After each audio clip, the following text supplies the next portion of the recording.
sacrum convivium, o sacrum convivium, o sacrum convivium.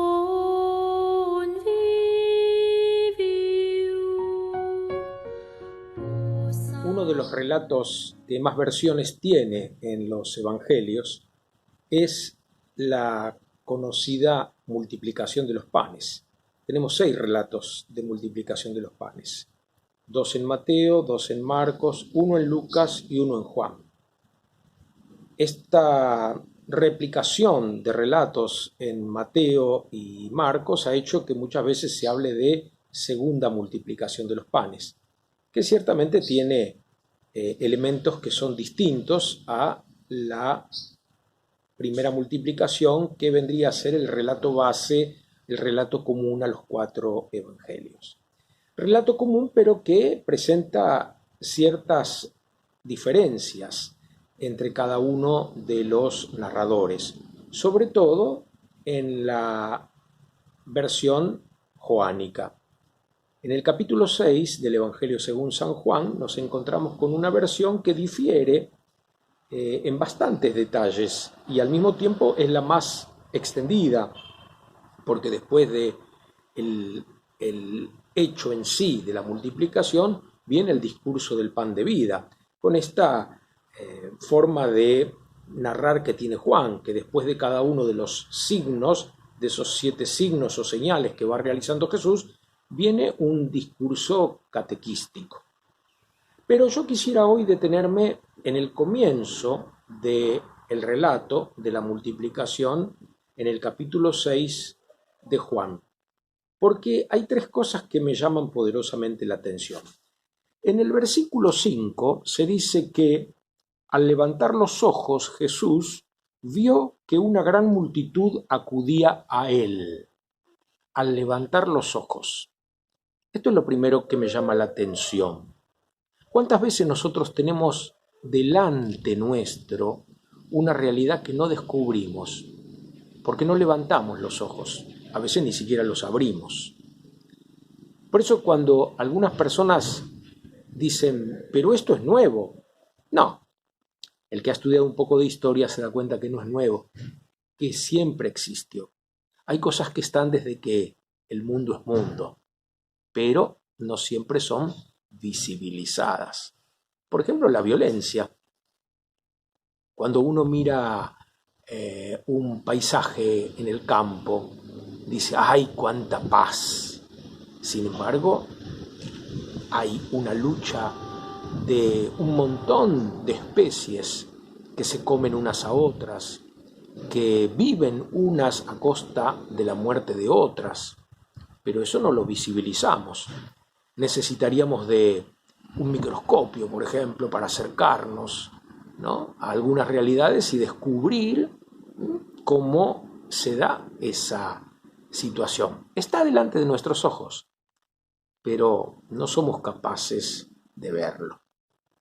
Levantar la vista, lo primero que me llama la atención. Y me acuerdo de mi abuelito Alfonso, que muchas veces me retaba de chico porque decía que yo caminaba mirando el suelo y por eso me podía llevar por delante una persona. Bueno, hay que tener cuidado. Pero también hay que tener cuidado de lo contrario, de vivir mirando al cielo, porque a Tales de Mileto, según se reía una compatriota suya, le había sucedido que por andar mirando las estrellas se había caído en un pozo. Entonces, levantar y enfocar la mirada para ser capaces de descubrir.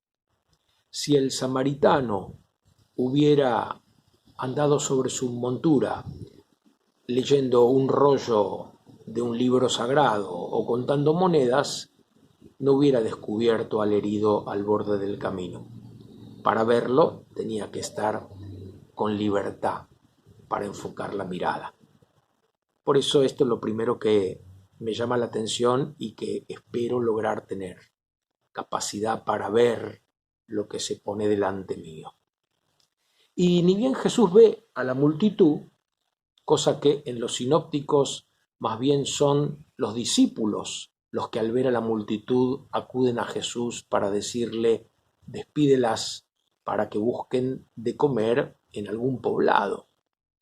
Aquí Jesús, que según Juan sabía lo que iba a hacer, esto es muy propio del cuarto evangelio, ¿no? Jesús siempre sabe lo que va a hacer, Jesús tiene todo bien claro y simplemente prepara la escena, pone a sus discípulos a prueba, a ver qué dice, pero él ya sabe lo que va a hacer. Los sinópticos no tienen esta idea, por supuesto. Acá aparece entonces Felipe, que es un apóstol propio del cuarto evangelio. Jesús le pregunta: Felipe, ¿qué hacemos con esta gente? ¿Dónde comprar pan para darles de comer? Él decía esto para ponerlo a prueba, porque sabía bien lo que iba a hacer. Felipe le respondió: 200 denarios no bastarían para dar un pedazo de pan a cada uno, porque eran 5.000 hombres, dice el texto. Felipe es un calculador, un buen calculador, de eso que siempre necesitamos cuando hacemos un proyecto, una planificación, porque no es lo mismo planificar una pastoral en una parroquia urbana que en una parroquia rural. No es lo mismo planificar una pastoral en una comunidad que ha sido pastoreada hasta ayer por un líder carismático que pastorear una comunidad a la que los dos sacerdotes que han sido párrocos anteriores, uno le dio la unción y el otro la terminó de enterrar. Son realidades distintas. Y entonces es bueno alguien que haga cálculos. Pero el cálculo de Felipe es un cálculo totalmente humano. 200 denarios no alcanzarían para dar de comer un pedazo de pan a cada uno. Y por suerte estaba Andrés, otro discípulo muy importante en el cuarto evangelio. De hecho, es el primer discípulo de Jesús. Andrés y el discípulo amado son los primeros que siguen a Jesús después que el Bautista lo presenta como el Cordero que quita el pecado del mundo. Andrés dice: aquí hay un niño que tiene 5 panes de cebada y 2 peces. ¿Pero qué es esto para tanta gente? Peor es nada, le podríamos decir a Andrés. Algo es algo. Entonces, qué importante es, primero, levantar la mirada, ver, descubrir las realidades y enseguida tratar de aliviar todo sufrimiento, consolar todo dolor, responder a toda pregunta, acompañar a toda situación existencial. Y hacer cálculos. Bueno, a ver, ¿cómo? ¿Con qué? ¿Qué tenemos? Bueno, tenemos siempre algo material. Algo es algo. Tenemos gente con buena voluntad. Bueno, muy bien, a esa gente hay que formarla, hay que instruirla. Muchas veces es un grupo de personas que tienen una idea muy equivocada de lo que es el seguimiento de Jesús, porque se han quedado en cuestiones fantasiosas, apariciones, visiones, que no siempre tienen mucho que ver con el Evangelio. Pero bueno, habrá que ver de qué manera podemos hacer que esos intereses se vayan enfocando en la palabra viva y eficaz que se testimonia en las Escrituras y no en las experiencias particulares de la divinidad. Y sobre todo, yo creo que lo más importante es que más allá de nuestros cálculos materiales, tengamos puesta nuestra confianza en el Señor. Como iglesia nos tocan vivir tiempos en donde muchas veces nos sentimos desorientados, desilusionados y hasta vapuleados. A veces nos parece que todo se termina. Pero ahí tenemos que recordar que el Señor nos prometió que Él estaría siempre con nosotros y que nos convenía que Él se fuera, porque el Espíritu Santo vendría a continuar su obra y nos haría hacer cosas mayores que Él.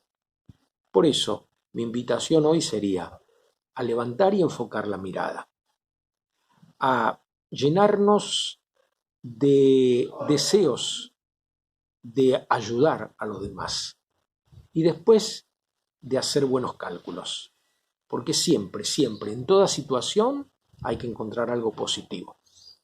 La Escritura dice que los demonios creen pero tiemblan. Bueno, digo, por lo menos hay dos cosas positivas. Existen y creen. Así que si en eso, que sería lo peor de lo peor para nuestra cosmovisión judeocristiana, lo más distante y distinto de Dios hay algo positivo, en toda realidad hay algo positivo. Más de una vez me ha pasado que algún religioso, alguna religiosa viene con mucha pesadumbre a contarme que lo han trasladado. Y yo le digo, ¡qué suerte! ¿Cómo qué suerte? Ya hice mis amigos, ya tengo mi trabajo pastoral organizado. Digo, sí, es una suerte, porque es una nueva posibilidad de comenzar,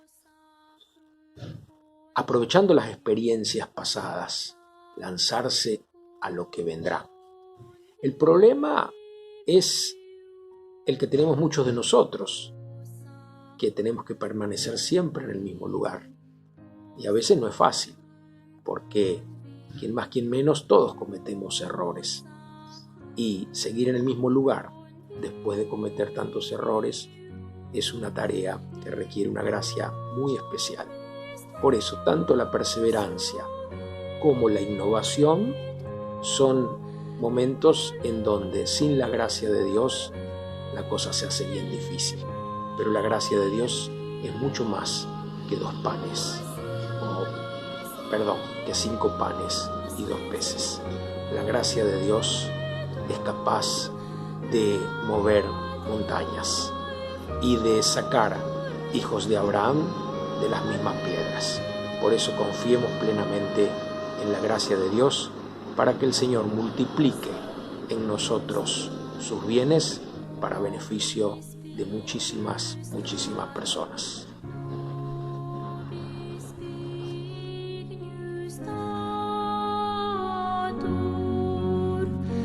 Nobis Spignius